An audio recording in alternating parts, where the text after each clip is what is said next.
For this second and last exercise of the chapter, we're going to write a function to compute the factorial of a number. We did this earlier in the course when we were studying for loops, but it's most often computed using a function. So let's see how to write that function in Python. So we're going to call this program chap11ex2.py.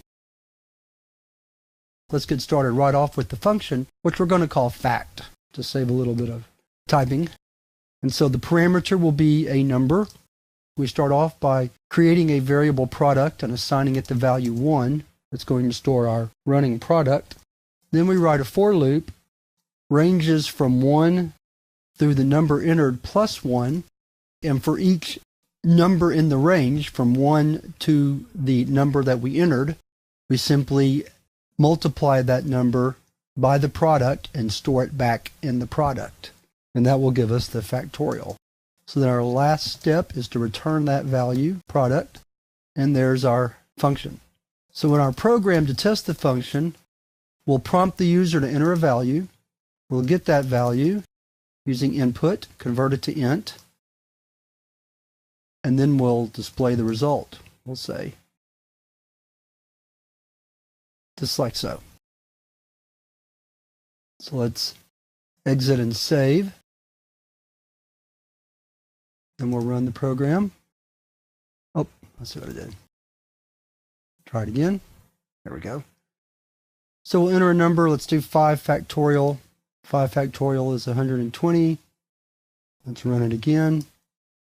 10 factorial. And then just for fun, just to see how well Python handles large numbers, let's try 100 factorial. Whoa. So you see how fast factorial expands. But you also see how easily Python handles large numbers. So that's always an advantage when you're working with large numbers. Let's look at the program one more time just as a review. And so we see that to compute the factorial, we simply range from 1 through the number we're trying to compute the factorial of and keep a running product with that range. Now, one of the reasons I showed how to compute factorial again is because this is going to become the basis for the first lesson in the next chapter. The next chapter is a chapter on advanced functions in Python, and one of the first examples of advanced functions we're going to look at is the recursive function. And recursive functions are functions that call themselves in the body of the function. And factorial is the classic example of a recursive function. And we're going to take a look at that in the first lesson of the next chapter.